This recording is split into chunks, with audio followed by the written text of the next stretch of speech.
நன்றி சார், நன்றி sir, thank you sir. வணக்கம் நண்பர்களே, என் பேர் கேசவன். நான் ஒரு குடிநோயாளி. 24 மணி துளிகள் ஒரு நாள் கோயம்புத்தூரிலிருந்து நடத்தும் இந்த தினமும் சிந்தனையில் இன்னைக்கு வாசிக்க வந்திருக்கும் விளக்க பொருத்த வந்திருக்கும் திரு ஐயா ஜான் ஐயா அவர்களை வருக நான் வரவேற்கிறேன். நண்பர்களுக்கு அனைவருக்கும் வணக்கம். இன்றைக்கு என் பேர் ஜான். நான் ஒரு குடிநோயாளி. எல்லாம் வல்ல இறைவனோட அருளாலையும் தோழமையில இணைந்து செயல்படுவதால் நான் பெற்றுக்கொள்ளக்கூடிய அனுபவம் தந்த நம்பிக்கை ஆகியவற்றாலும் இன்னைக்கு ஒரே ஒரு நாள் நான் குடிக்கல, தெளிவா மனநிறைவு அமைதியா வாழ என்னாலான எல்லா முயற்சிகளையும் செய்து கொண்டிருக்கின்றேன். கோயம்புத்தூர் ஒருங்கிணைப்பு மனசாட்சியின் தீர்மானத்தின் அடிப்படையில ஒவ்வொரு நாளும் 9:30 to 10:30 நடத்துற இந்த ஆன்லைன் மீட்டிங்ல 24 hours a day 24 மணித்துளிகள் ஒரு நாள் அப்படின்ற புத்தகத்துல இருந்து ஒவ்வொரு பக்கமாக எடுத்து வாசித்து விளக்கம் பார்த்து கலந்தாய்வு செய்து இந்த கூட்டத்தை நடத்தி கொண்டிருக்கின்றோம். அதன் தொடர்ச்சியாக இன்றைக்கு நாம வந்து அடைந்திருக்கிற பக்கம் ஆகஸ்ட் மாதம் 28ஆம் நாள்.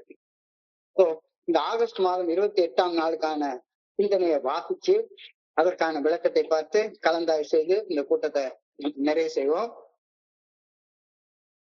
இன்னைக்கு ஹோஸ்ட் வராத காரணத்தினால நண்பர்கள் எல்லாருமே கொஞ்சம் அவங்க மியூட்ல போட்டீங்க. ஹோஸ்ட் வந்துட்டாரு. தேங்க்யூ சொக்கலிங்கம். இந்த ஆகஸ்ட் 28க்கான சிந்தனையை வாசிப்பதற்கு யாராவது ஒரு நண்பர் முன் வந்து நீங்க இதை பண்ணுங்க. சொக்கலிங்க வாசிங்க அல்லது கேசவன் வாசிங்க, யாராச்சும் ஒரு ஆள் வாசிங்க. ஆகஸ்ட் 28 ஏய தோழமையின் இன்றைய சிந்தனை. நாம் அவசியமாக தொடர்ந்து அகத்தாய்வு செய்து வருதல் வேண்டும். அவ்வாறு அகத்தாய்வு செய்யும் போது நாம் காணும் நமது தவறுகளை தொடர்ந்து சரி செய்து வரவும் வேண்டும். புரிந்து கொள்ளுதலிலும் திறம்பட செயல் புரிவதிலும் நாம் வளர்ந்து வர வேண்டும். இது ஓரிரவில் நடக்கக்கூடிய காரியம் அல்ல. இது நாம் நமது வாழ்நாள் முழுமையும் தொடர்ந்து செய்ய வேண்டிய பணி. தன்னலம், பொய்மை, வெறுப்பு, மனக்கசப்பு, அச்சம் ஆகிய எதிர்மறை உணர்வுகள் தலை தூக்குகின்றனவா என்று நாம் தொடர்ந்து கண்காணித்து வர வேண்டும்.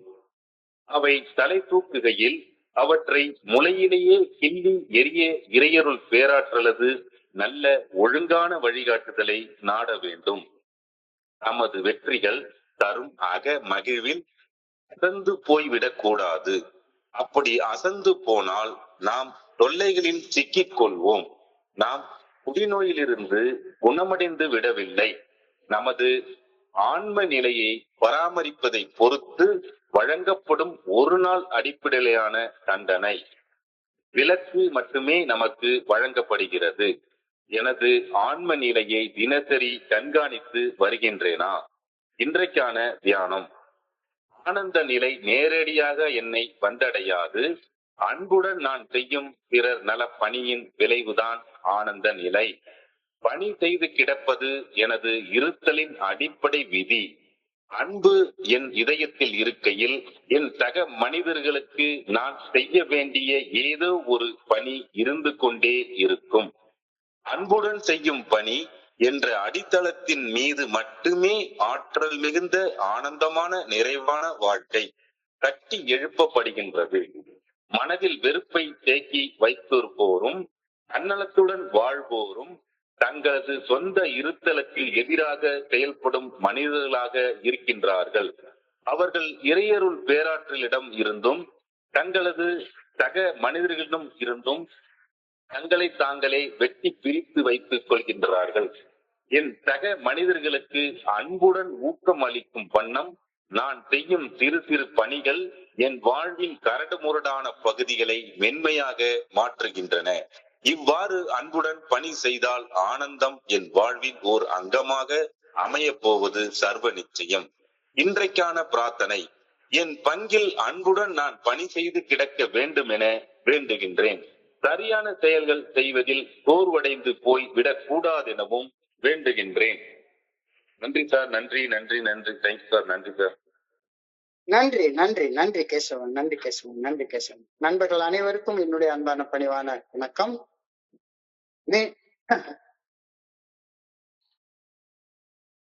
இன்றைய சிந்தனையை வாசிக்கிறப்ப 10வது இடைநிலை பரிந்துரையை பத்தி இன்னைக்கு சிந்தனை கொடுக்கப்பட்டிருக்கு. இருக்கு. நேற்றுக்கு 8, 9 படிநிலை பரிந்துரைகளை பற்றி பார்த்தோம்.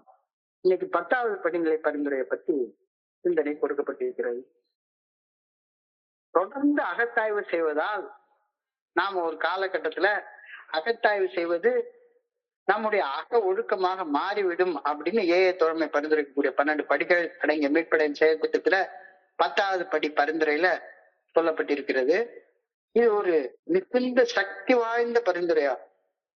Continue to take personal inventory and when you are wrong, promptly admitted it. தொடர்ந்து அகத்தாய்வு செய்தோம்.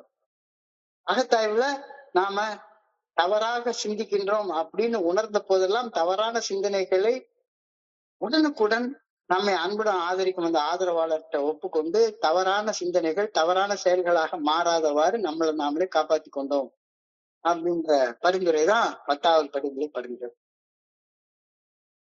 குடிநோயின் பாதிப்புகள் இருந்தும் செயல் அடிமைத்தனத்தின் பாதிப்புகள் இருந்தும் மீட்படைந்து வளர்ச்சி காண்பது நாம் அடைய வேண்டிய ஒரு இலக்கு அல்ல. அது நம்முடைய வாழ்நாள் முழுமைக்கும் நாம் மேற்கொள்ள வேண்டிய தொடர்ச்சியான ஒரு பயணம். வாழ்க்கை என்பது ஒரு பயணம். அவ்வளவுதான். நான் குடிநோய் பாதிப்புகள் இருந்து குடிக்காம இருக்கேன், குடிநோய் பாதிப்புகள் இருந்து நான் மீட்படைஞ்சிட்டேன், இப்போ குடிக்கு நான் அடிக்ட் கிடையாது, பல வருஷங்கள் நான் குடிக்கல அப்படின்னு அவ்வளவுதான் முடிஞ்சு போச்சுது. ஒரு வருஷம் ஒரு பர்த்டே வாங்கிட்டா அதான் என்னுடைய டெஸ்டினேஷன், இலக்கு அடைஞ்சாச்சு, மெடலை வாங்கி கழுத்துல போட்டுக்கிட்டேன் அப்படின்னு சொன்னா என்னுடைய இலக்கை நான் அடைஞ்சிட்டேன் அப்படின்னு சொல்லி நினைச்சுக்கிறது ரொம்ப ஒரு தவறான சிந்தனை ஆகும் அப்படின்னு சொல்லுது. தோழமையில நான் பயணிக்கக்கூடிய பயணம் என்னுடைய வாழ்நாள் முழுமைக்கும் நான் மேற்கொள்ள வேண்டிய தொடர்ச்சியான பயணம். நான் உடல் அளவுல பாதிக்கப்பட்டிருக்கிறேன், மனதளவுல பாதிக்கப்பட்டிருக்கிறேன், ஆன்மீக வெறுமை நிலையில இருக்கிறேன், எனக்கு ஆன்மான என்னன்னு ஒண்ணு இருக்குன்னு கூட எனக்கு தெரியல. உடல் மனம் ஆன்மா ஆகியவற்றில் ஆரோக்கியமாக வாழ்வதற்கு தொடர்ச்சியான ஒரு ஆன்மீக விழிப்புணர்வு, அதாவது தன்னுணர்வு தேவை என்பதை இன்றைய சிந்தனை நமக்கு நிறைவேற்றுகிறது. We must continue to take personal inventory and continue to set right any new mistakes as we go along. We should grow in understanding and effectiveness அப்படின்றது இன்றைக்கு சிந்தனையுடைய முதல் வார்த்தை. We must continue to take personal inventory and continue to set right any mistakes as we go along. We should grow in understanding and effectiveness. 9 படி வரைக்கும் நம்ம செயல்பட்டு முடிச்சிட்டோம், உடனே நம்மளுக்கு எல்லாமே கிடைச்சிடும் அப்படின்றது ஆகாது. தொடர்ந்து தொடர்ந்து தொடர்ந்து இன்னும் 3 படி இருக்கு, ரொம்ப முக்கியமான படிகள், நிகழ்காலத்துல செயல்பட வேண்டிய படிகள். இது இந்த 3 பராமரிப்பு வழிமுறைகள்னு சொல்லப்படுகிறது. சோ அகத்தாய்வு செய்தல் ஒரு குடிநோயாளி செய்ய வேண்டிய மிக மிக அவசியமான செயல்பாடு. அவ்வாறு அகத்தாய்வு செய்யும் போது அந்த அகத்தாய்வில் நாம் காணும் தவறுகளை தொடர்ந்து சரி செய்து வரவும் வேண்டும். புரிந்து கொள்வதிலும் திறம்பட செயல்படுவதிலும் நாம் தொடர்ந்து வளர்ந்தும் வர வேண்டும். We should grow in understanding and effectiveness. ஏக்கமடைஞ்சு நின்னா நாம பின்னோக்கி வளர்ந்து கொண்டிருக்கிறோம் அப்படின்னு அர்த்தமாயிடும். பின்னோக்கி வளர்ந்து கொண்டிருக்கிறோம், ஏன்னா உலகம் முழுக்க ஃபாஸ்டா முன்னேல போயிட்டே இருக்கு. அப்ப நாம ஒரு இடத்துக்கு வந்து ஒரு இடத்துல நின்னுட்டோம் அப்படின்னு சொன்னா நாம ரிலேட்டிவ்லி இந்த உலகத்தோட கம்பேர் பண்றப்ப நம்ம பின்னடைவுகளை சந்திக்கிறோம் அப்படின்றது ஆயிடும். சோ அகத்தாய்வு செய்தல் ஒரு குடிநோயாளி செய்ய வேண்டிய மிக அவசியமான செயலாகும். அவ்வாறு அகத்தாய்வு செய்யும் போது நாம் காணும் தவறுகளை தொடர்ந்து சரி செய்து வரவும் வேண்டும். புரிந்து கொள்வதிலும் திறம்பட செயல்படுதலிலும் நாம் வளர்ந்தும் வர வேண்டும். கண்டினியூஸ் இன்வென்டரி, தொடர்ச்சியான அகத்தாய்வு, கண்டினியூஸ் இன்வென்டரி. என்னுடைய செயல்களையும் என்னுடைய செயல்களுக்கு பின்னால இருக்கக்கூடிய செயல் நோக்கங்களையும் தவறாமல் சரிபார்த்து கொள்ள இந்த 10வது படி உதவுகின்றது. என்னுடைய செயல்களுக்கு பின்னால என்ன செயல் நோக்கம் இருக்குது, தன்னலம் இருக்கா, தன்முனைப்பு இருக்கா, பயம் இருக்கா, கோபம் இருக்கா, வெறுப்பு இருக்கா, எரிச்சல் இருக்கா, அன்மை இருக்கா, பொறாம இருக்கா, சந்தேகம் இருக்கா, காம உணர்ச்சி இருக்கா, ஆணவம் இருக்கா. என்னுடைய செயல்களையும் என்னுடைய செயல்களுக்கு பின்னால இருக்கக்கூடிய செயல் நோக்கங்களையும் தவறாக சரிபார்த்து கொள்ள இந்த 10வது படி உதவுகின்றது.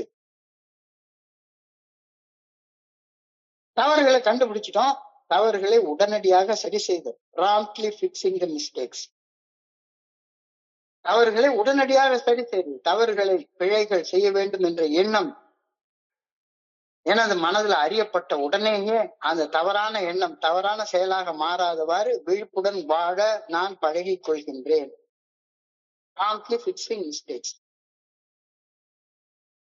அவர் செஞ்சுட்டு ஒப்புக்கொள்றது 4வது 5வது படிநிலையில, அவர் செய்யறதுக்கு முன்னாலே ஒப்புக்கொள்றது 10வது படிநிலையில. குடிப்பதற்கு முன்னால யோசி, குடிச்ச பிறகு அல்ல. Think before you drink. The time to call your sponsor is before, not after. தப்பு செய்யறதுக்கு முன்னால யோசி. உதவி கேட்க வேண்டிய நேரம் தப்பு செய்வதற்கு முன்னால, தப்பு செஞ்சதுக்கு அப்புறமாக அல்ல. அவர்களை உடனடியாக சரி செய்தல், தவறுகள் பிழைகள் செய்ய வேண்டும் என்ற எண்ணம் என்ற சிந்தனை எனக்குள்ளார ஓடுது அப்படின்னு தெரிஞ்சுக்கிட்ட உடனேயே அந்த தவறான எண்ணம் அந்த தவறான சிந்தனை ஒரு தவறான செயலாக மாறாதவாறு விழிப்புணர்வுடன் வாழ பழகிக் கொள்வது இந்த 10வது படிநிலையில நான் செய்யக்கூடிய பயிற்சி. Promptly fixing mistakes. இடரல்களை கவனித்து வாட்சிங் பிட்ஃபால்ஸ். எந்த இடத்துல நான் தடுக்கி விடுறேன், எந்த இடத்துல பள்ளம் இருக்கு, யூஸ்வலா எந்த இடத்துல நான் தடுக்கி விழுவேன். ஸோ யூஸ்வலா நான் எந்த ஒரு செயல் செய்யறப்பையும் என்னைய முன்னிறுத்தி என்னுடைய தன்னலத்துக்காகவும் என்னுடைய தன்முனைப்புக்காகவும் செயல்படுறப்ப நான் தடுக்கி விடுறதுக்கு வாய்ப்புகள் நிறைய அதிகம். தன்னலம், தன்முனைப்பு, பொய்மை, நேர்மையின்மை, வெறுப்பு, மனக்கசப்பு, பயம், சந்தேகம், பொறாமை ஆகிய உணர்வுகள் எனக்குள்ளார உருவாகும் போதே அந்த உணர்வுகளை உன்னிப்பாக கவனித்து வாழ நான் கட்டுப்படுவேன். ஏன்னா அந்த இடத்துலதான் நான் தடுக்கி விடுறதுக்கு வாய்ப்புகள் நிறைய ஜாஸ்தியா. இதை எப்படி சரி செய்யறது? பிறருக்கு பணி செய்து கிடப்பதன் மூலமாக சரி செய்து கொள்ள முடியும். Helping others. சக மனிதர்களுக்கு பணி செய்து கிடப்பதன் பலனாக என்னுடைய கவனம் சரியான திசையில செலுத்தப்படுகின்றது. சோ என்னுடைய சிந்தனையில தன்னலம் இருக்கா, பிறர் நலம் இருக்கா, தன்முனைப்பு ஈகோ இருக்கா, பணிவு இருக்கா, இதை நான் கவனிச்சுட்டு வந்துட்டேன் அப்படின்னு சொன்னா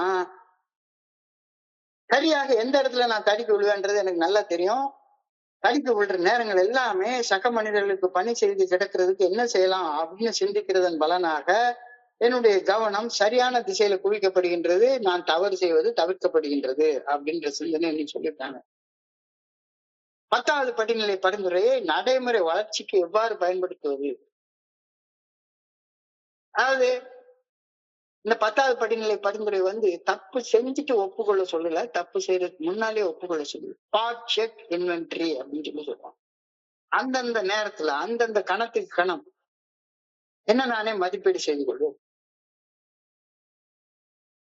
நிறைய நேரங்கள்ல திடீர்னு ஒரு மன அழுத்தம் உண்டாயிரும், ஒரு மன பதட்டம் உண்டாயிரும். ஸோ திடீர்னு நான் அப்படியே படபடன்னு எனக்குள்ளார வருது, மன அழுத்தம் உண்டாகுது, தப்பு செய்யணும் அப்படின்னு ஆகிற நேரத்துல உடம்பெல்லாம் சூடாக ஆரம்பிச்சிரும். அந்த நேரத்துல உன்னுடைய கண்ணை மூடு, ஒரு அடி பின்னால போ. ஒரு சேர்ல உட்கார்ந்து இருந்தாலும் சேர்ல ரிலாக்ஸ்டா சாஞ்சு உட்காரு. ஒரு 5 நொடிகள், 1 2 3 4 5 5 நொடிகள் ஒண்ணும் செய்யாது. உன்னுடைய மனசை அகத்தாய்வு செய்து பார். நிகழும் அக்கணத்தை ஆய்வு செய்து பார். இந்த அகத்தாய்வு என்னுடைய தற்போதைய மனப்பான்மையை அல்லது என்னுடைய தற்போதைய உணர்வு நிலையை நானே எனக்குள்ளார மதிப்பீடு செய்து கொள்ள, ஆகா தப்பு செய்ய போறேன், தொண்டை வரைக்கும் வந்துருச்சு, ஒரு கெட்ட வார்த்தை பேசி ஒருத்தர் கிட்ட போறேன், தொண்டை வரைக்கும் வந்துருச்சு, கெட்ட வார்த்தை சொல்லி கிட்ட போறேன், இது பிடிச்ச கோபம் வருது, ஏதோ வன்முறை செயல்ல நான் இறங்க போறேன். இப்போ கண்ணை மூடு, ஒரு ஸ்டெப் பின்னால போ, 1 2 3 4 5 அப்படின்னு என்ற நேரத்துல அந்த 5 செகண்டுக்குள்ளார எனக்குள்ளார ஒரு அகத்தாய்வு நிகழுது. இந்த அகத்தாய்வு என்னுடைய தற்போதைய மனநிலைய, என்னுடைய தற்போதைய உணர்வு நிலைய நானே எனக்குள்ளார மதிப்பீடு செய்து கொள்ள உதவுகிறது. அதே மாதிரி டெய்லி ராத்திரி படுக்க போறதுக்கு முன்னால தவறான எண்ணங்கள் என்ன எந்தெந்த நேரத்துல எல்லாம் கடந்து போச்சுது அப்படின்னு ஒரு தடவை யோசிச்சு பாரு. தவறான செயல் செஞ்சேனா, தவறான செயல்களை கடந்து வந்தேனா அப்படின்னு ராத்திரி ஒவ்வொரு நாளும் படுக்க போறதுக்கு முன்னால யோசிச்சு பாரு. இப்போ ஸ்பாட் செக் இன்வென்டரி, இரவு உறங்க செல்லும் முன்னால செய்யக்கூடிய சுய மதிப்பு அகத்தாய்வு. தப்பு கண்டுபிடிச்சேன்னா உடனே இந்த தப்பு என் மனசுக்குள்ளார ஓடிச்சுது அப்படின்னு அதற்கு ரெஸ்பான்சிபிளாக அக்கௌண்டபிலிட்டி, பொறுப்பேற்ற இந்த கருத்தை இன்னைக்கு சிந்தனையில ரொம்ப அழகா சொல்லியிருக்காங்க. ஸ்பாட் செக் இன்வென்டரி, ராத்திரி படுக்க போறதுக்கு முன்னால எடுத்து செய்யக்கூடிய அகத்தாய்வு, என்ன தவறுகள் நடந்திருந்தாலும் அதுக்கு நான் தான் பொறுப்பு. யாருமே வேற யாருமே பொறுப்பு கிடையாது. அக்கௌண்டபிலிட்டி, பொறுப்பேற்றது.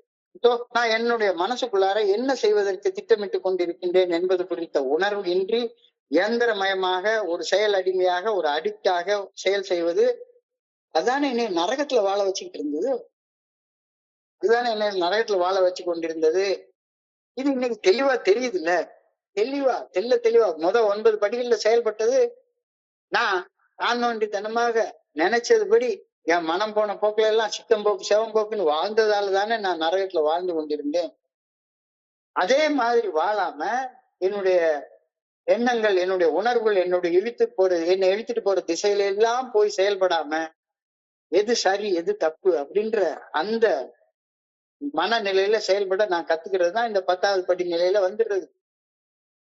எண்ணங்கள் ஒரு உணர்வுகளை தூண்டுகின்றன, உணர்வுகள் சிந்தனையை தூண்டுகின்றன, அந்த சிந்தனையில விருப்பு வெறுப்பு உண்டாகுது.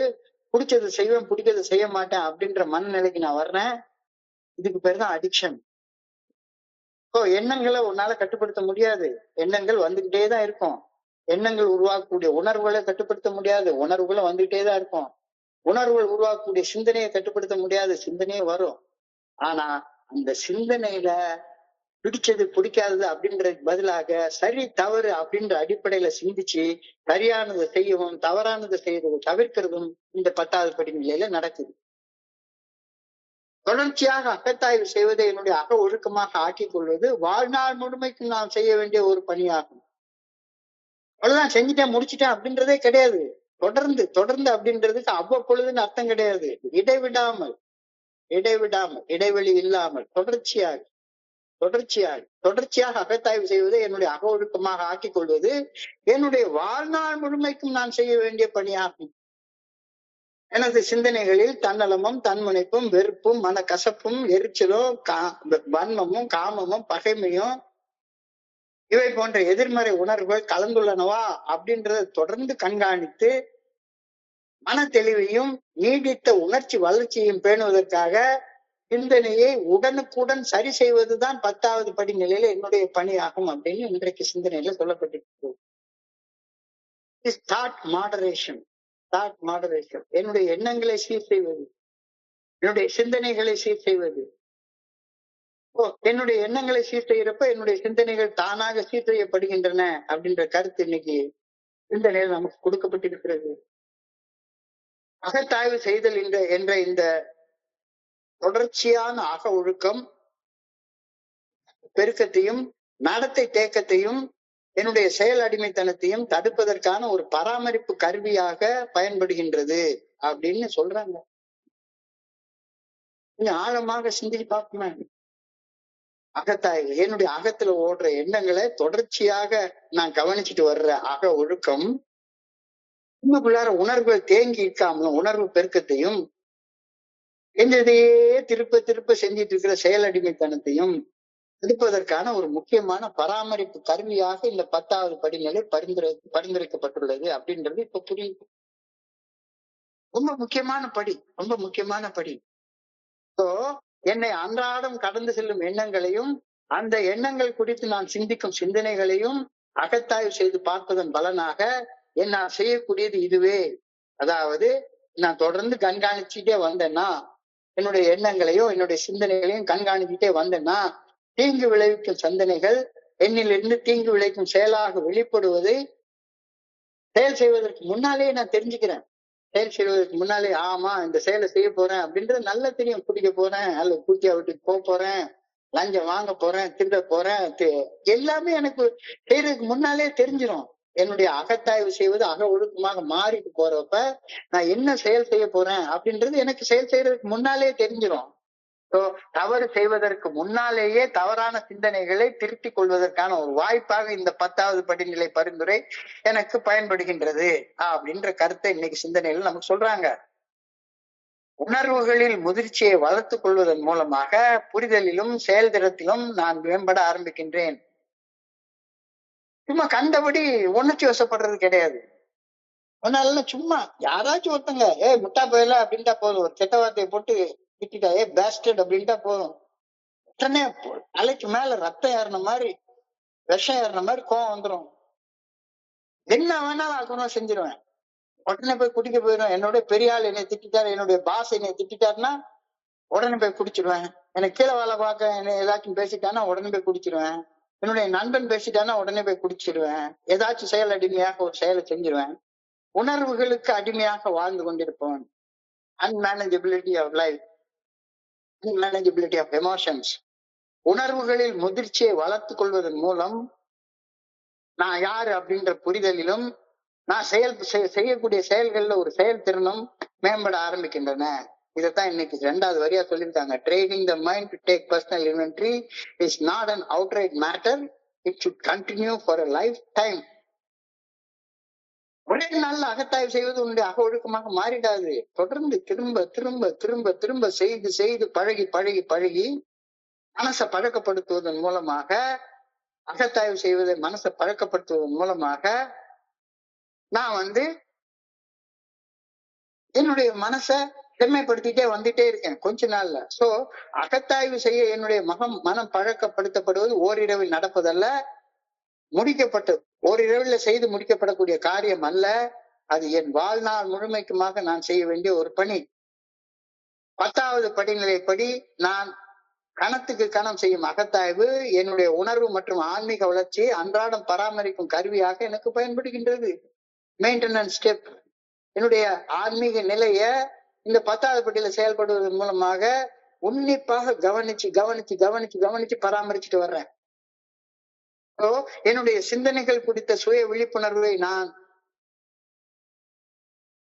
பெற்றுக்கொள்ளும் போது நான் இருக்க வேண்டியதன் அவசியம் இந்த 10வது படிநிலையில பரிந்துரைக்கப்படுகிறது. கவனிச்ச உடனே இருக்கணும். என்னுடைய சிந்தனைகள் என்ன ஓடுது, சும்மா மைண்ட்லெஸ்ஸா இருக்காத, மைண்ட்ஃபுல்லா இரு. மைண்ட்லெஸ்ஸா இருக்காத, மைண்ட்ஃபுல்லா இரு. என்ன என்ன செய்ய போயிட்டு இருக்க, என்ன செய்ய போயிட்டு இருக்க, அத என்ன பேச போறன்றதுக்கு முன்னால சிந்திச்சு பேசு. Don't react, think and act. Don't be reactive, B proactive. சிந்தித்து செயல்படு, சிந்தித்து செயல்படு. என்னுடைய சிந்தனைகள் குறித்த சுய விழிப்புணர்வுடன் நான் இருக்க வேண்டியதன் அவசியம் 10வது படிநிலை பரிந்துரையில வலியுறுத்தி சொல்லப்படுகிறது. தன்னலம், பொய்மை, நேர்மையின்மை, வெறுப்பு, மனக்கசப்பு, பயம், இதெல்லாம் எதிர்மறை உணர்வுகள். இது போன்ற எதிர்மறை உணர்வுகள் என்னில் எழுகின்றனவா அப்படின்னு தொடர்ந்து காணிக்கிறது. எதிர்மறை உணர்வுகள் தலை தூக்கும் போதெல்லாம் அவற்றை உடனடியாக மனதில் இருந்து நீக்க இறையருள் பேராட்டுடைய நல்ல ஒழுங்கான வழிகாட்டுதலை நாடணும். பொய் சொல்லணும்னு உடனே போய் சொல்லிடாத, போய் சொல்லிடாத. எனக்கு இது வேணும் அப்படின்னு நினைச்சுன்னா உடனே உடனே உடனே எந்த சிந்தனையும் இல்லாம அந்த செயலை செஞ்சிடாத. வெறுப்போட, ஆனா கசப்போட, எரிச்சலோட, கோபத்தோட, பகைமையோட எதையாச்சும் ஒண்ணு செய்யணும் அப்படின்னா, இல்ல பயம், ஆணவம், பேராசை, இந்த உணர்வுகள், எதிர்மறை உணர்வுகள் என்னில் எழுகின்றனவா என்று தொடர்ந்து கண்காணித்து வர வேண்டும். எதிர்மறை உணர்வுகள் தலை தூக்கும் போதெல்லாம் அவற்றை உடனடியாக மனத்தில் இருந்து நீக்க இறையருள் பேராற்றின் நல்ல ஒழுங்கான வழிகாட்டுதலை நாட வேண்டும். எதிர்மறை உணர்வுகள் தலை தூக்குகையில் அவற்றால் உந்தப்பட்டு எதிர்மறை செயல்களை ஒரு செயல் அடிமையாக செய்யாமல் அந்த எதிர்மறை உணர்வுகள் குறித்து என்னை அன்புடன் ஆதரிக்கும் ஒரு ஆதரவாளருடன் மனம் திறந்து பேச வேண்டும். இதனால என் மனசுக்குள்ளார ஒரு நெகட்டிவ் தாட் ஓடிக்கிட்டே இருக்குது அப்படின்னு மனசு திறந்து பேசு, மனசு திறந்து பேசு. சரி, சப்போஸ் உணர்வுகள்ல தடுமாற்றம் அடைந்து யாரேனும் நான் காயப்பட்டு இருந்தால் அந்த காயப்படுத்தும் செயல் செய்வதை நினைத்து வருந்தி அந்த செயலை திருத்தி கொண்டு அந்த செயல் எந்த பரிகாரம் செய்தால் அந்த செயலுடைய நினைவுகள் நான் காயப்படுத்திய மனசுல இருந்து போகுமோன்னு தெரிஞ்சுக்கிட்டு அந்த பரிகார நற்செயல் செய்வதற்கு இன்னைக்கு தயாராகு. இது அகத்தாய்வு செய்வது மூலமாக உனக்கு கிடைக்கக்கூடிய பலன். நான் பணி செய்யக்கூடிய ஒருவர் மீது எனது சிந்தனையை உறுதியுடன் திருப்ப வேண்டும். எல்லாருக்கும் பணி செய்வதற்கு தான் நான் படைக்கப்பட்டிருக்கிறேன். எல்லாருடைய பணியை ஏற்பதற்கு நான் படைக்கப்படல. பணி ஏற்பதற்கு நான் படைக்கப்படல. பணி செய்வதற்கு தான் படைக்கப்பட்டிருக்கிறேன். தொடர்ச்சியான அகத்தாய்வு தன்னலம், பொய்மை, வெறுப்பு, மனக்கசப்பு போன்ற எதிர்மறை உணர்வுகள் உருவாகுவதை தடுப்பதோடு அல்லாமல் நான் எனது ஆரோக்கியமான ஆன்மீக நிலையை பேணி பாதுகாத்து அன்பு மற்றும் சகிப்புத்தன்மையை மையமாக கொண்ட வாழ்க்கையை நோக்கமாக கொண்டு என்னை வாழ வைக்கின்றது. இந்த 10வது படிநிலையில தான் எனக்கு மனசுக்குள்ளார என்ன இருக்கு பாரு. பயம் இருக்கா, கோபம் இருக்கா, எரிச்சல் இருக்கா, சந்தேகம் இருக்கா, பொறாமை இருக்கா? அப்போ எதிர்மறை உணர்வுகளால உந்தப்பட்டு நான் செயல்படுகின்றேனா அப்படின்றத தொடர்ந்து கண்காணிச்சு வர்றப்ப நான் ஆன்மீக நலத்தோட வாழவே மாட்டேன். சோ என்னுடைய ஆன்மீக நலனை பேணி பாதுகாத்து அன்பு மற்றும் சகிப்புத்தன்மை மையமாக கொண்ட வாழ்க்கையை நான் வாழணும் அப்படின்னா எனக்குள்ளார என்ன சிந்தனை ஓடுதுன்றதை நான் கவனிச்சாதானே அதை செய்ய முடியும். கவனிக்கிற வேலையை தான் இந்த 10வது படியில செய்ய சொல்றாங்க. Continue to watch for selfishness, dishonesty, resentment and fear when they crop up. When selfishness, dishonesty, resentment and fear crop up, just ask God at once to remove them. உடனே கடவுள்கிட்ட கேளு, ஆண்டவா இந்த உணர்வுகள் என்னை காயப்படுத்தி சாகடிச்சிடும், வேண்டாம், இதெல்லாம் வெளியே தூக்கி போடுறதுக்கு எனக்கு உதவி செய், நல்ல ஒழுங்கான வழிகாட்டுதலை கேளு. தன்னலம், பொய்மை, வெறுப்பு, மன கசப்பு, அச்சம் போன்ற எதிர்மறை உணர்வுகள் தலை தூக்குகின்றனவா என்று நாம் தொடர்ந்து கண்காணித்து வர வேண்டும். அவை தலை தூக்கும் போது அவற்றை முளையிலேயே கிள்ளி எறிய இறையர் பேராற்ற நல்ல ஒழுங்கான வழிகாட்டுதலை நாட வேண்டும். முளையிலே கிள்ளி எறியது ரொம்ப ஈஸி. ரிசன்மெண்ட் பல வருஷ காலம் உள்ளுக்குள்ளார வேரூன்றி போயிடுச்சுதானே அதை எடுத்து தூரத்துக்கு போடுறது ரொம்ப கஷ்டம், ரொம்ப கஷ்டம். நான் இப்ப ரொம்ப பல வருஷங்கள் குடிக்கவே இல்லை, 30 வருஷம் குடிக்கல, உடனே நான் குணமடைஞ்சிட்டேன். இது போன்ற மெத்தனம் ஆன்மீக முன்னேற்றத்தின் முதன்மையாக எதிரி அப்படின்னு சொல்லி இன்னைக்கு சொல்றாங்க. நான் பல வருஷங்கள் குடிக்கல, நான் எத்தனையோ குழுக்கள் ஆரம்பிச்சுட்டேன், எத்தனையோ பேரை ஸ்பான்சர் பண்றேன், இதனால நான் குணமடைஞ்சிட்டேன். இது போதும், இதுக்கு மேல செய்யறதுக்கு என்ன இருக்கு அப்படின்ற அந்த மெத்தன போக்கு ஆன்மீக முன்னேற்றத்தின் முதன்மையாக எதிரி அப்படின்ற சிந்தனை இன்னைக்கு சொல்லப்பட்டிருக்கிறது. மது போதையற்ற உடல் நிதானம் சில தற்காலிகமான பொருளாதார வெற்றிகளை எனக்கு கொடுக்கும். ஒரு நாளைக்கு ஒரு குடிக்கலன்னா கூட ஒரு குவார்டர் பாட்டில் குடிக்கிற செலவு எனக்கு மிச்சம் தானே. அப்ப அதை வச்சு ஏதாச்சும் ஒரு வீடை கட்டியிருப்பேன், ஏதாச்சும் ஒரு நல்ல நல்ல செயல்கள் செஞ்சிருப்பேன். இந்த தற்காலிகமான வெற்றிகளில் கழித்திருந்தால் எனக்கு இன்னும் 10, 11, 12 எல்லாம் செய்ய வேண்டிய அவசியமே கிடையாது. நான் 9 வரைக்கும் செஞ்சா போதும். நிறைய நண்பர்கள் எல்லாருமே சொல்றது 9வது படி வரைக்கும் செஞ்சுட்டா ஏயுடைய வாக்குறுதிகள் நிறைவேறும். இல்ல, அவர் என்ன சொல்றாரு, if you are painstaking at this stage of progress அப்படின்னு சொல்றாரு. 9 வரைக்கும் செய்யறப்ப நமக்கு ஓரளவுக்கு வெற்றி பெற்ற மாதிரி ஒரு ஃபீலிங் வந்துடும். அந்த ஃபீலிங் வந்தோடனே ஒரு மெத்தனை போக்கு வந்துடும். இனிமே ஒண்ணு செய்யறதுக்கு இல்லை அப்படின்ட்டு 10, 11, 12வது படி செய்யறத நீ தவிர்த்தன்னா அது மிகவும் ஆபத்தான நிலையில உன்னைய கொண்டாந்து விட்டுரும். நீங்க வளர்ந்திருக்கிற வளர்ச்சியில நிலைத்திருப்பதற்கும் மேலும் வளர்வதற்கும் 10, 11, 12 ஆகிய படிநிலைகளில் செயல்படும் தொடர்ச்சியான முயற்சி ரொம்ப முக்கியமானது அப்படின்ற கருத்து இன்னைக்கு சொல்லப்பட்டிருக்கிறது. We must not rest on our laurels. We are headed into trouble if we do so. laurels என்றால் நான் பெரிய வெற்றி பெற்றுட்டேன். நிறைய நண்பர்கள் அப்படியே பார்த்தோம்னா ஒரு வருஷம் பர்த்டே கொண்டாடுறப்ப அப்படியே முகமெல்லாம் மலர்ச்சி. எனக்கெல்லாம் அப்படிதான் இருந்துச்சு. ஒரு வருஷம் பர்த்டே கொண்டாடுறப்ப புது சட்டை வாங்கிட்டேன், புது பேண்ட் வாங்கிட்டேன், புது ஜட்டி வாங்கிட்டேன், புது பனியன் வாங்கிட்டேன், எல்லாமே புதுசு. பயங்கர சந்தோஷம். நான் செஞ்சு முடிச்சிட்டேன். இனிமே செய்யறதுக்கு ஒண்ணுமே இல்லை அப்படின்னு நினைச்சேன்னா we are headed in trouble if we do so. மது அருந்தும் பழக்க அடிமைத்தன கோளாறு என்று அழைக்கப்படும் குடிநோய் ஒரு குணப்படுத்த முடியாத நோய். நான் என் வாழ்நாள் முழுமைக்கும் குடிநோயாளியாகத்தான் இருந்து கொண்டிருப்பேன். ஆனால் எனது நோயின் பாதிப்புகள் இருந்து மீண்டு வாழ எனக்கு தினசரி பராமரிப்பு தேவை அப்படின்னு தோழமை வலியுறுத்தி சொல்லுது. குடிநோய் பாதிப்புகள் இருந்து மீண்டு வாழ நான் என்னுடைய ஆன்மீக நிலையை அன்றாடம் பராமரித்து வருதல் அவசியப்படுகின்றது. ஆன்மீக நிலையை பராமரிப்பதற்கு நான் முன்னுரிமை அளிப்பதன் விளைவாக இன்று ஒரு நாள் குடிநோயின் பாதிப்புகளிலிருந்து மீண்டு வாழக்கூடிய தற்காலிகமான நிவாரணம், தண்டனை தீர்ப்பிலிருந்து தற்காலிக விலக்கு, அதுதான் எனக்கு அளிக்கப்பட்டிருக்கிறது. நான் நிரந்தரமாக குணமடைஞ்சு விட முடியாது. பிக் புக்லயே ஒரு பெரிய வாக்கியம் இருக்குன்னா அது இந்த வாக்கியம் தான். We are not cured of alcoholism. What we really have is a daily reprieve contingent on the maintenance of our spiritual condition. Contingent அப்படின்னா நிபந்தனைக்கு உட்பட்டது. நிபந்தனை ஜாமீன் கொடுக்குறாங்களா அந்த மாதிரி, நிபந்தனை ஜாமீன் கொடுக்குற மாதிரி இது கண்டிஷனல் பெயில் தான் கொடுத்துருக்காங்க. கண்டிஞ்சன் எது மேல கண்டிஞ்சன்? இன்னைக்கு ஒரு நாள் உன்னுடைய ஆன்மீக நிலையை நீ சரியா வச்சுக்கிட்டேன்னா குடிநோயின் பாதிப்புகள் இருந்து உன்னால மீட்படைய முடியும், இல்லைன்னா மீட்படைய முடியாது. So we are not cured of alcoholism. இந்த deprive அப்படின்ற வார்த்தை,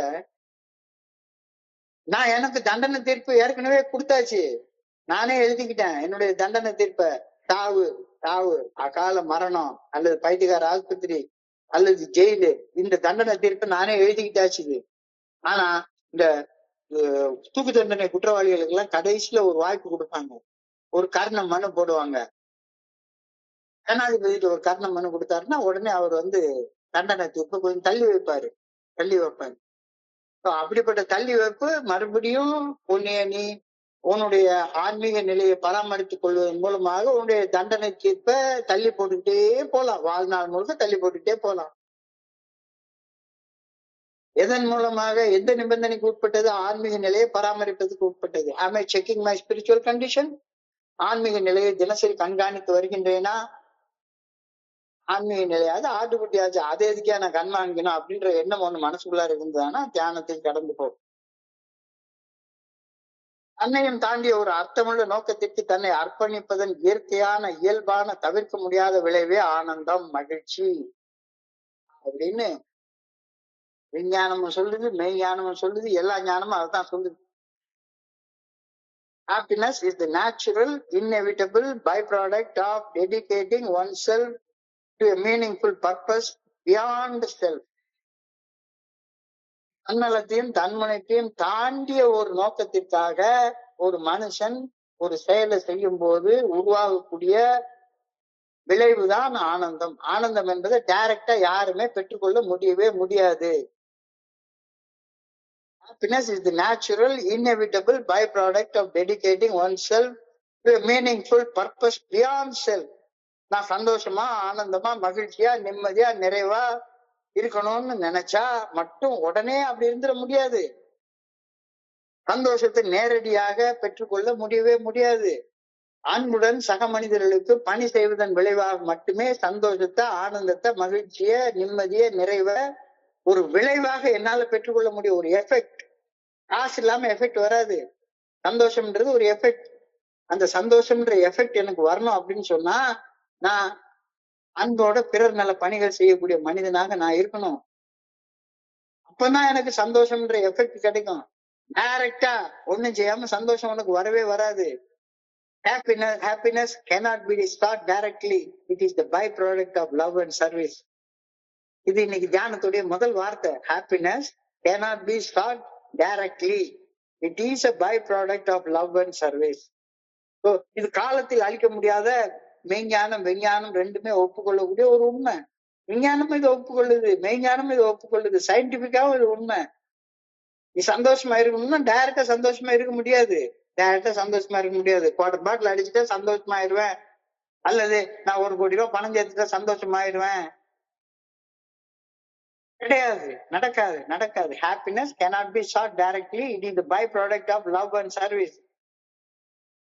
Happiness is a natural, inevitable byproduct of dedicating oneself to a meaningful purpose beyond self. தன்னலத்தை தாண்டிய ஒரு நோக்கத்திற்கு ஒருவன் தன்னை அர்ப்பணம் செய்யும் போது இயல்பாக இயற்கையாக கிடைக்கக்கூடிய ஒரு விளைவுதான் ஆனந்தம், மகிழ்ச்சி, நிம்மதி, நிறைவு அப்படின்ற கருத்தினை ஞானத்தில் சொல்லப்பட்டிருக்கிறது. என்னடா இது, நேர சந்தோஷம் கிடைக்கவே கிடைக்காதுப்பா. Happiness cannot be sought directly. It is the byproduct of love and service. இது காலத்தால் அளிக்க முடியாத விஞ்ஞானம் மற்றும் மெய்ஞானம் ரெண்டும் சேர்ந்து ஒப்புக்கொள்ளக்கூடிய ஒரு உண்மை.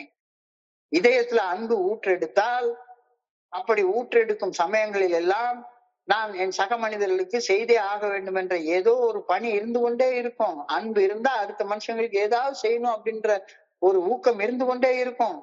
இதயத்தில் அன்பு ஊற்றெடுத்தால், அப்படி ஊற்றெடுக்கும் சமயங்களில் எல்லாம் என் சக மனிதர்களுக்கு செய்தே ஆக வேண்டும் என்ற ஏதோ ஒரு பணி இருந்து கொண்டே இருக்கும். இதுதான் இன்னைக்கு தியானத்துடைய 2வது வார்த்தை. With love in my heart, there is always some service to other people. There is always some service to other people. இதயத்தில் அன்பு இருப்பதுதான் அர்த்தமுள்ள வாழ்விற்கான உறுதியான அன்பான அடித்தளம் அப்படின்னு. அன்பு இல்லைன்னா உனக்கு அர்த்தமுள்ள வாழ்க்கை வாழவே முடியாது. அன்பாச்சு ஆட்டுக்குட்டியாச்சு அதெல்லாம் வேண்டாம். நான் வாழ்ற வாழ்க்கை அர்த்தமுள்ள வாழ்க்கைன்னா உன்னை நீயே ஏமாத்திக்காத. உண்மையாக பணி செய்து கிடப்பதற்கு நான் பிரம்மாண்டமா ஏதாவது ஒண்ணு செய்யணும் அப்படின்றதெல்லாம் கிடையாது. சர்வீஸ்னா உடனே போதும். உடனே ஒரு 1000 பேருக்கு நான் வந்து துணி எடுத்து கொடுத்து 1000 பேருக்கு சாப்பாடு போட்டு, யாராச்சும் ஒருத்தங்க 1 லட்ச ரூபாய் கேட்டாங்கன்னா 1 லட்ச ரூபாய் பணத்தை கடனா கொடுத்து அவங்களுக்கு வேலை வாங்கி கொடுத்து அப்படிப்பட்ட பணி செய்தாதான், பிரம்மாண்டமான செயல்கள் செய்தாதான் இதயத்துல அன்பு உருவாகும் அப்படின்றது இல்ல இல்ல இல்ல. உண்மையாக பணி செய்து கிடப்பதற்கு நான் பிரம்மாண்டமான செயல்கள் செய்ய வேண்டும் என்ற அவசியம் கிடையவே கிடையாது. என்னை சுற்றி வாழும் என்னுடைய சக மனிதர்களுக்கு செவி கொடுப்பது, காது கொடுத்து கஷ்டங்களை கேட்கறது, இதுவே பெரிய சர்வீஸ். இதுவே பெரிய சர்வீஸ். எளிய புன்னகை, அந்த உடனே தோல்ல கை போட்டுட்டு எப்படிப்பா இருக்க, நல்லா இருக்கியா, சாப்பிட்டியா, இந்த வார்த்தை போதும். இந்த வார்த்தை போதும். நட்பு கரம் நீட்டுவது, தோல்ல கை போடுறது போன்ற அன்றாட கருணை தருணங்கள் எல்லாமே அன்புடன் பணி செய்யக்கூடிய பணி வெளிப்படுகின்றது அப்படின்ற கருத்து நீ சொல்லப்பட்டிருக்கிறது. With love in my heart, there is always some service to other people. அன்புடன் பணி செய்து கிடக்கும் நிலை என்ற அடித்தளத்தின் மீதுதான் ஆனந்தம், ஆற்றல், நிம்மதி, நிறைவு உள்ள சமநிலை என்ற வாழ்க்கை கட்டி எழுப்பப்படுகிறது. அன்புடன் பணி செய்து கிடக்கலன்னா உனக்கு உன்னுடைய செயல்கள்ல ஆற்றலே இருக்காது. ஆற்றலே இருக்காது. ஆற்றலே இருக்காது. A life of power and joy and satisfaction is built upon a life of love and service. வேற எந்த வகையிலயும் உனக்கு அது கிடைக்கவே கிடைக்காது. நான் இங்க வந்து எல்லாருக்கும் பாடம் எடுக்கிறதுக்காக வந்துட்டு இருக்கேன். இங்க உள்ள எல்லாருமே என்னை விட அறிவாளிகள்ன்றது எனக்கு நல்லா தெரியும். எல்லாரும் ஏதாவது ஒரு வகையில என்னை விட அறிவாளிகளா இருப்பாங்க. ஆனா நான் எதுக்கு எல்லாருக்கும் இதை செய்ய வர்றேன்? எனக்கு ஒரு வாய்ப்பு கோயம்புத்தூர் ஒருங்கிணைப்பு கொடுத்துருக்குது. எல்லாருக்கும் இந்த 24 hours டே பாடம் எடுத்து கத்து கொடுக்கணும் அப்படின்றதுக்காக வர்றேன் இல்ல. எனக்கு ஆற்றல் வேணும், எனக்கு ஆனந்தம் வேணும், எனக்கு நிம்மதி வேணும், எனக்கு நிறைவு வேணும். அப்ப அன்போட பணி செய்வதன் மூலமாக எனக்கு இதெல்லாம் கிடைக்கும் அப்படின்ற அந்த ஒரு நோக்கத்துக்காக மட்டும்தான் நான் வர்றேன். அன்புடன் பணி செய்து கிடக்கும் நிலை என்ற அடித்தளத்தின் மீதுதான் ஆனந்தம், ஆற்றல், நிம்மதி, நிறைவு உள்ள சமநிலை அப்படின்ற வாழ்க்கை கட்டி எழுப்பப்படுகின்றது. தன்னலத்துடனும் தன்முனைப்புடனும் தன் சக மனிதர்கள் மீது வெறுப்பையும் மன கசப்பையும் தேக்கி வைத்து வாழும் மனிதர்கள் தங்களுடைய சொந்த இருத்தலின் விதிகளுக்கு முரணாக செயல்படுகின்றார்கள். They work against the law of being. Persons who hate and are selfish are going against the law of their own being. They are cutting themselves from God and other people.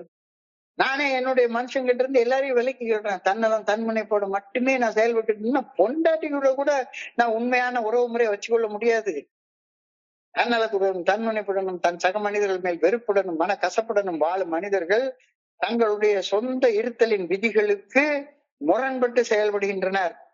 Persons who hate or are selfish are going against the law of their own being. They are cutting themselves from God and other people.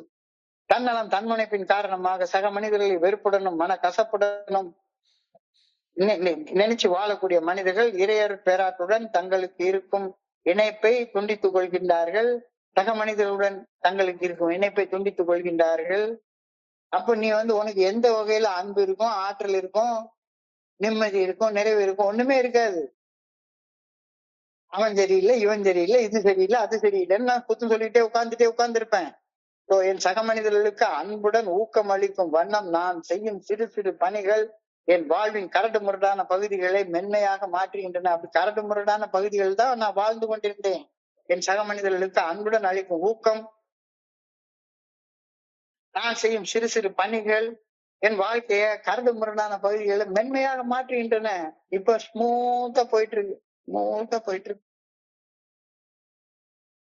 நல்ல அழகா, speedo, ஸ்மூத்தா, ஏத்த மாதிரி எந்த தடையும் கிடையாது.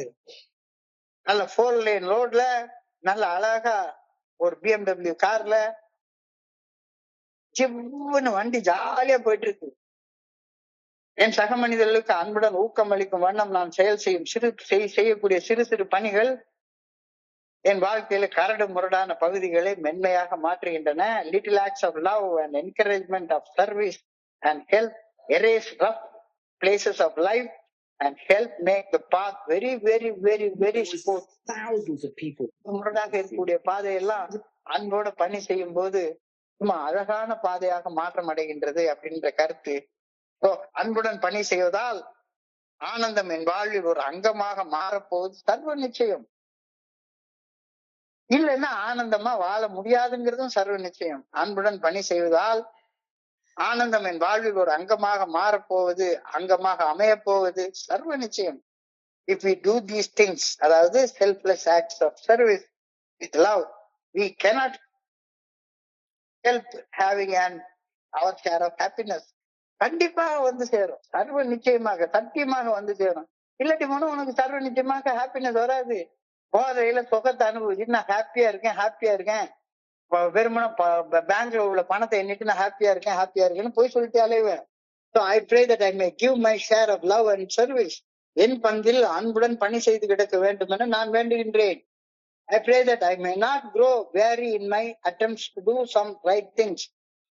சரியான செயல்கள் செய்வதில் நான் சோர்வடைந்து சில நேரங்கள்ல எனக்கு சோர்வு வந்துடும். என்னடா இது டெய்லி ராத்திரி இதே பேசிட்டே இருக்கணுமா, யாரும் காது கொடுத்து கேட்பாங்களா, எத்தனையோ இது பண்றாங்களே அப்படின்னு எனக்கு சோர்வு வந்துடும். வேண்டாம், சரியான செயல்கள் செய்வதில் நான் சோர்வடைந்து போய் விடக்கூடாதுன்னு அன்போட பணியோட வேண்டிக் கொள்கின்றேன் என்ற பிரேயரோட இன்னைக்கு சிந்தனை முடிவடைகின்றது. ஸோ இன்னைக்கு ஆகஸ்ட் 28 சிந்தனைய ஒரு 5 நிமிடங்களை தொகுத்து பார்க்கலாம். தொடர்ந்து அகத்தாய்வு செய்வது ஒரு காலகட்டத்துல என்னுடைய ஒழுக்கமாக மாறிவிடும் அப்படின்னு 12 படிகளை நீங்க மீட்படையும் செயல் திட்டத்தின் 10வது படிநிலையில பரிந்துரைக்கப்பட்டிருக்கிறது. இந்த 10th ஸ்டெப்ன்றது ஒரு powerful step.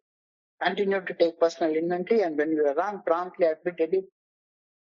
We must continue to take personal inventory and continue to set right any new mistakes as we go along. We should grow in understanding and effectiveness. இந்த வாழ்க்கையில தப்பு செஞ்சுட்டு ஒத்துக்கிறது இல்ல தப்பு செய்யறதுக்கு முன்னாலே ஒத்துக்கிறது. தப்பு செஞ்சுட்டு ஒத்துக்கிறதுன்றது 4வது 5வது படிநிலை செயல்பாடு. தப்பு செய்யறதுக்கு முன்னாலே ஒத்துக்கிறது 10வது படிநிலை செயல்பாடு. அழகாக நம்மளுடைய பர்த்டே டோக்கன் எல்லாம் எழுதி போட்டிருக்காங்க. Think before you drink. The time to call your sponsor is before, not after.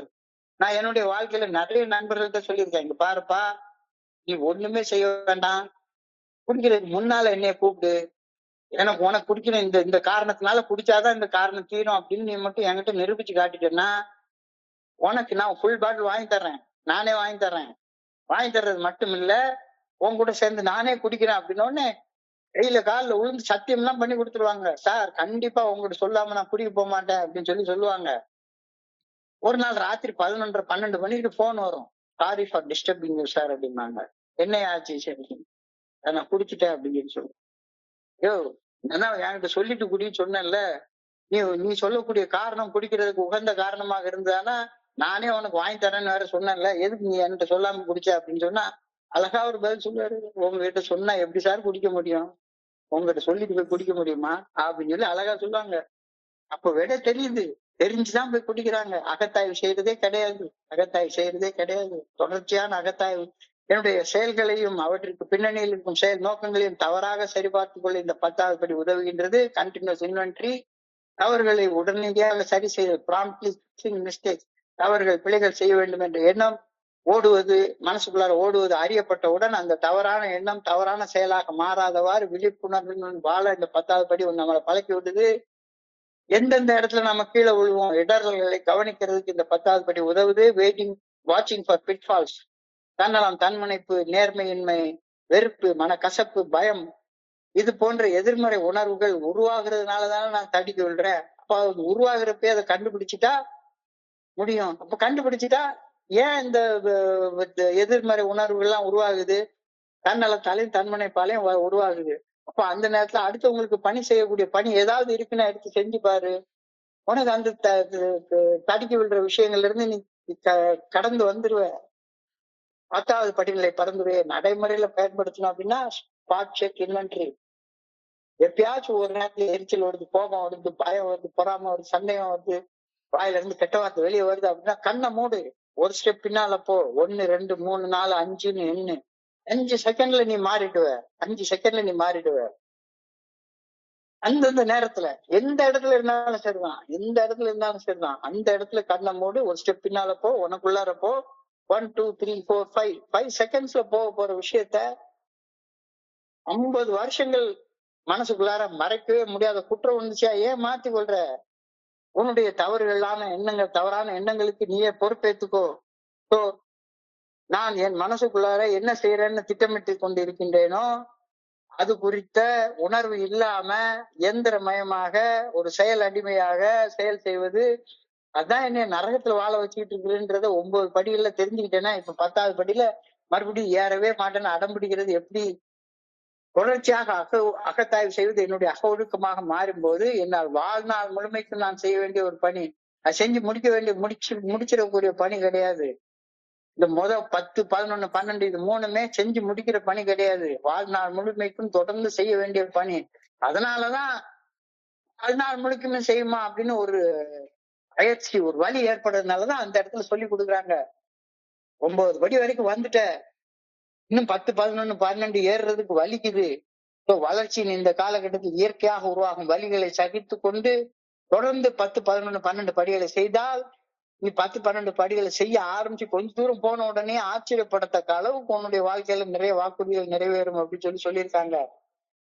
அகத்தாய்வு செய்தல் என்ற இந்த தொடர்ச்சியான அக ஒழுக்கம் உணர்வு பெருக்கத்தையும் நடத்தை தேக்கத்தையும் ஒரு செயல் அடிமைத்தனமாக வாழ்வதையும் தடுக்கும் ஒரு முக்கியமான பராமரிப்பு கருவியாக பயன்படுகின்றது இந்த 10வது படி அப்படின்றது தெளிவாக சொல்லப்படுகின்றது. அகத்தாய்வு செய்ய என்னுடைய மனம் பழக்கப்படுத்தப்படுவது ஒரு ராத்திரியில் நடத்துறாது, அது என் வாழ்நாள் முழுமைக்கும் நான் செய்ய வேண்டிய ஒரு பணி அப்படின்றது புரியுது. இப்ப 10வது படிநிலைப்படி நான் கணத்துக்கு கணம் செய்யும் அகத்தாய்வு என்னுடைய உணர்வு மற்றும் ஆன்மீக வளர்ச்சியை அன்றாடம் பராமரிக்கும் கருவியாக எனக்கு பயன்படுகின்றதுதான் ஆன்மீக பராமரிப்பு அப்படின்னு சொல்றாங்க.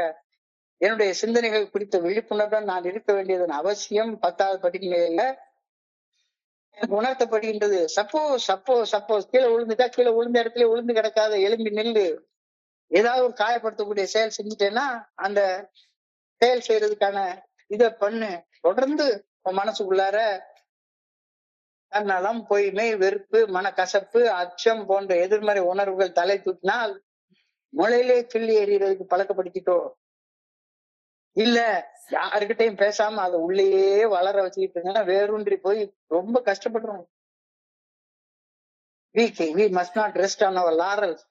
We are headed into trouble if we do so. நான் 1 வருஷம் குடிக்கல, 2 வருஷம் குடிக்கல, 10 வருஷம் குடிக்கல, 20 வருஷம் குடிக்கல, 30 வருஷம் குடிக்கல, அப்ப எனக்கு தப்பு செய்யறதுக்கு ஒரு தகுதி இருக்கு அப்படின்னு நினைச்சேன்னா செத்துடுவேன். மது அருந்தும் பழக்க வடிமைத்தன கோளாறு என்று அழைக்கப்படும் குடிநோய் குணப்படுத்த முடியாத ஒரு நோய். நான் என் வாழ்நாள் முழுமைக்கும் குடிநோயாளியாக இருப்பேன். ஆனால் என்னுடைய நோயின் பாதிப்புகள் இருந்து மீண்டு வாழ எனக்கு தினசரி பராமரிப்பு தேவை அப்படின்னு தோழமை வலியுறுத்தி சொல்லுது. We are not cured of alcoholism. What we really have is a daily deprived contingent on the maintenance of our spiritual condition. Contingent என்றால் என்னுடைய சொபரைட்டி நிபந்தனைகளுக்கு உட்பட்டது. எந்த நிபந்தனைக்கு உட்பட்டது? என்னுடைய ஆன்மீக நிலையை பராமரிக்கும் நிபந்தனைக்கு உட்பட்டது. ஆன்மீக நிலை பராமரிப்பதுன்னா என்ன? தன்னலம், பொய்மை, வெறுப்பு, மனக்கசப்பு, அச்சம் போன்ற உணர்வுகள் தலை தூக்காதவாறு பாத்துக்கிறது தான் ஆன்மீக நிலையை பராமரிக்கிறது. பராமரிச்சுட்டு வர்றியா? ஆன்மீக நிலையை கண்காணிச்சுட்டு வர்றியா? இல்லைன்னா தியானத்துக்கு போ. தியானத்துல நீ வார்த்தை தன்னையும் தாண்டிய ஒரு அர்த்தமுள்ள நோக்கத்துக்கு தன்னை அர்ப்பணிப்பதன் இயல்பான இயற்கையான தவிர்க்க முடியாத விளைவுதான் ஆனந்தம். Happiness is a natural, inevitable byproduct of dedicating oneself to the meaning and purpose beyond self. Happiness cannot be sought directly. It is a byproduct of love and service. எனக்கு நேர ஆனந்தம் கிடைச்சிரும், கிடைக்கவே கிடைக்காது தம்பி. தியானத்துல கவனத்தை குவிச்சு சிந்திச்சு பார்க்க சொல்றாங்க. Happiness cannot be sought directly. It is a byproduct of love and service. இது காலத்தால் அழிக்க முடியாத விஞ்ஞானம் மற்றும் மெய்ஞானம் ஒரு சேர ஒப்புக்கொள்ளக்கூடிய ஒரு உண்மை. என்னுடைய இதயத்துல அன்பு ஊற்றெடுக்கும் போது, அப்படி அன்பு ஊற்றெடுக்கும் சமயங்கள்ல என்னுடைய சக மனிதர்களுக்கு நான் செய்தே தீர வேண்டும் என்ற ஏதோ ஒரு பணி இருந்து கொண்டே இருக்கும். இப்பெல்லாம் எனக்கு அந்த பணி இருந்துகிட்டே இருக்குது. With love in my heart, there is always some service to other people. இதயத்தில் அன்பு இருப்பதால் தான் அர்த்தமுள்ள வாழ்க்கைக்கான உறுதியான அழகான அடித்தளத்தை நான் அமைச்சு கொள்றேன். உண்மையாக பணி செய்து கிடப்பதற்கு பிரம்மாண்டமா எல்லாருக்கும் பெரிய 10 லட்சம் ரூபாய் கடன் கொடுத்துதான் நீ பணி செய்யணும்ன்ற அவசியமே கிடையவே கிடையாது. என்னை சுற்றி வாழும் சக மனிதர்கள் அவங்க கஷ்டத்தை சொல்றப்ப அவங்களுக்காக ஒரு அரை மணி நேரம் டைம் ஒதுக்குறது, காது கொடுத்து கஷ்டங்களை கேட்கறது, ஒரு சாதாரண புன்னகை, நட்புக்கரை நீட்டுறது, எப்படி இருக்கீங்க சாப்பிட்டீங்களான்னு கேட்கறது, தோல்ல கை போட்டு நடக்கிறது, இது போதும். அன்புடன் பணி செய்து கிடக்கும் நிலை என்ற அடித்தளத்தின் மீதுதான் ஆனந்தம், ஆற்றல், நிம்மதி, நிறைவு உள்ள சமநிலை என்ற வாழ்க்கை கட்டி எழுப்பப்படுகிறது. A life of power, a life of joy, a life of satisfaction is built on love and service. So love and service இல்லாத வாழ்க்கையில ஆற்றல் இருக்கவே இருக்காது, நிம்மதி இருக்காது, நிறைவு இருக்காது, சந்தோஷம் இருக்காது. Persons who hate and selfish are going against the law of their own being. அடுத்தவங்களை வெறுக்கிறப்ப இயற்கையின் விதிகளுக்கு எதிராக நீ போற. வெறுக்கிறதுக்காக நீ படைக்கப்படவே இல்லை. வெறுக்கிறதுக்காக நீ படைக்கப்பட்டேன்னு நினைச்சதுனாலதான் you are cutting yourself from God and other fellow beings. தன்னலம் தன்மணிப்பின் காரணமாக சக மனிதர்களை வெறுத்து மன கசப்போட வாழக்கூடிய மனிதர்கள் இறையர் பேராற்றுடனும் தங்கள் சக மனிதர்களுடனும் தங்களுக்கு இருக்கும் இணைப்பை துண்டித்து கொண்டு வாழ்கின்றார்கள். என் சக மனிதர்களுக்கு அன்புடன் ஊக்கம் அளிக்கும் வண்ணம் நான் செய்யும் சிறு சிறு பணிகள் என் வாழ்க்கையில கரடு முரடான பாதைகளை ஸ்மூத்தா மாத்துது. அன்புடன் பணி செய்வதால் ஆனந்தம் என் வாழ்க்கையில ஒரு அங்கமாக இயற்கையாக மாறிவிடுகின்றது. So I pray that I may give my share of love and service. என் பங்குல என்னால என்ன முடியும், அன்போட என்ன பணி செய்து கிடக்க முடியும், அதை செய்யறதுக்கு எனக்கு சக்தி கொடுன்னு ஆண்டவா உண்மை வேண்டிக் கொள்கின்றேன். I pray that I may not go vary in my attempts to do the right thing. சரியான செயல்கள் செய்யும் செயல்கள் கொஞ்ச நேரத்துல போர் அடிச்சு போச்சு, வேண்டாம், அவ்வளவுதான், இந்த 24 ஹவர்ஸ்க்கு இதோட பூத்தி மூடிக்குவோம், வேண்டாம், வேற புத்தகங்கள் படிக்கிறதோ meeting போறதையோ நிறுத்திக்கலாம். I pray that I may not go vary in my attempts to do the right thing. சரியான செயல்கள் செய்வதில் நான் சோர்வடைந்து போய்விடக் கூடாது. நான் ஆண்டவாமை அன்போட வேண்டிக் கொள்கின்றேன் என்ற சிந்தனையோட பிரார்த்தனையோட இன்றைய சிந்தனை முடிவடைகின்றது. இன்றைய சிந்தனையை படிக்கிறப்ப என் மனதை கண்டு இந்த சிந்தனைகளை கூட பகிர்ந்து கொள்ள இந்த நல்ல வாய்ப்பை உருவாக்கி கொடுத்த குழுவிற்கு என்னுடைய பணிவான நன்றிகளை தெரிவித்துக் கொள்றேன். பொறுமையாக கேட்ட ஒவ்வொரு நண்பருக்கும் என்னுடைய பணிவான நன்றிகள். இந்த இரவு பொழுது நண்பர்களுக்கு இனிமையான இரவாக அமையணும் இறைவனை பணியோட வேண்டிக் கொள்கின்றேன். நன்றி நன்றி நன்றி நன்றி நன்றி நன்றி. வாழ்க வளமுடன்.